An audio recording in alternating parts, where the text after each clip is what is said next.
Друзья, вас приветствует команда Дамасской государственной академии имени Зайнаб Иисовой. Брейншторминг! Мы, будущие менеджеры. Знание психологии – важное условие для успешного бизнеса. И мы вам это сейчас продемонстрируем.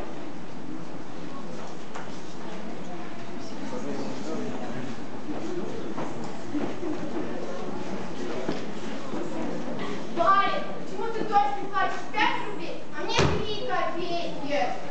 Брось. Вот видишь, вот там люди на горе стоят, кто там знает. Скажи, бег, что на сторону. Валя, ярмарка там. Ярмарка? А что вы говорите? Не знаю. Сходили вы, знаете?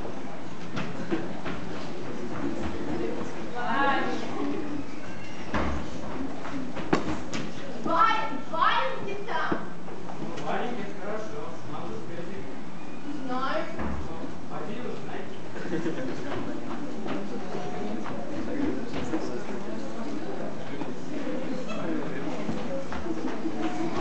Валенка, 5 рублей дают.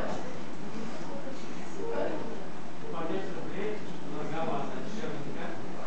Не знаю. Эх ты. Стой, иди сюда. Вот видишь, он обостается, обсуждает. 9 рублей.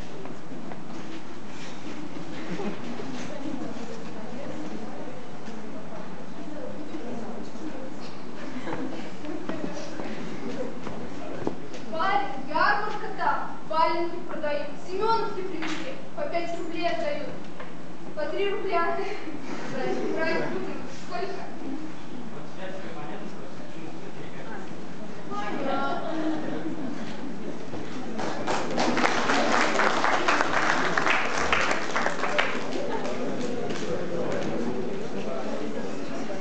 Зная психологию, вы можете влиять на других людей, добиваться желаемого. Приведем пример.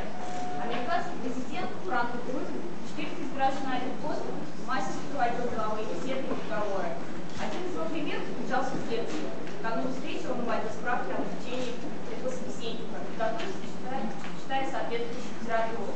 Начинал разговор именно с этого хобби, прося совета. Собеседник обычно увлеченно рассказывал, после чего деловые разговоры решались быстро до самого приятного для родственников образа. смотрю мои говно, действительно все классно. Мне его стало приходить столько грузов, что на шоссе, где должен забежать 16, потребовался установить шлагбаум. Написание объявлений. Срочно требуется дежурный переезд. Повесили объявление в ближайшем поселке. Целый месяц висел объявление, никто не приходил. Хотел гадать.